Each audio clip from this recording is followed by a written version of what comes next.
정부의 잇따른 주택 수요 억제 정책이 시장에서 불안 심리와 공황 구매를 부추기면서 올해 하반기 강남 집값이 오히려 더 오를 것이라는 전망이 나왔습니다. 하지만 정부는 집값이 차차 잡힐 것이라는 시각을 고수하고 있는데요. 실제로 어떻게 움직일지 큰 관심이 모아지고 있습니다. 이광엽 기자의 보도입니다. 정부가 온갖 부동산 대책을 내놓았지만 올해 하반기 강남 주택 가격은 도리어 크게 상승할 거라고 한국경제연구원이 전망했습니다. 하반기 주택시장 시뮬레이션 분석을 해봤더니 강남 4구 인기 지역이 7% 이상, 수도권은 2.5% 오를 것으로 나왔습니다. 반면 지방은 0.1% 상승에 그쳐 양극화가 더욱 커질 것으로 전망됐습니다.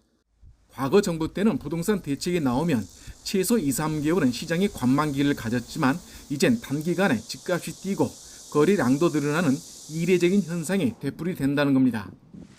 수요 억제와 공급, 세제 등 다발적으로 쏟아진 극단적 부동산 대책이 오히려 공황 구매 심리를 부추긴 게 주요 원인으로 지적됐습니다.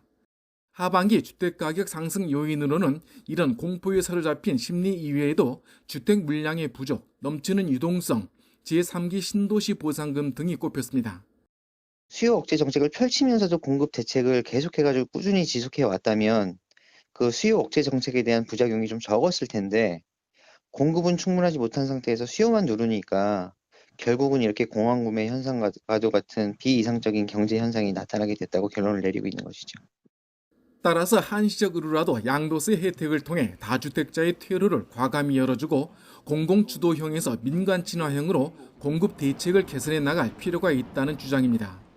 하지만 정부는 다양한 종합 대책으로 불확실성이 어느 정도 거쳐 두 달쯤 뒤에는 부동산 시장이 점차 하향 안정세로 접어들 것으로 내다보고 있습니다. 특히 최근 통과한 세법의 효과로 법인 형태로 다주택을 보유한 사람들이 점차 물량을 내놓을 것으로 기대하고 있습니다.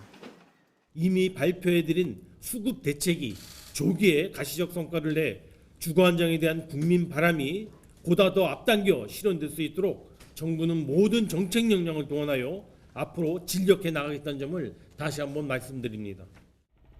코로나19의 재확산 속에 집값이 하반기에 어떤 방향으로 움직일지를 놓고 전망이 첨예하게 엇갈리고 있습니다.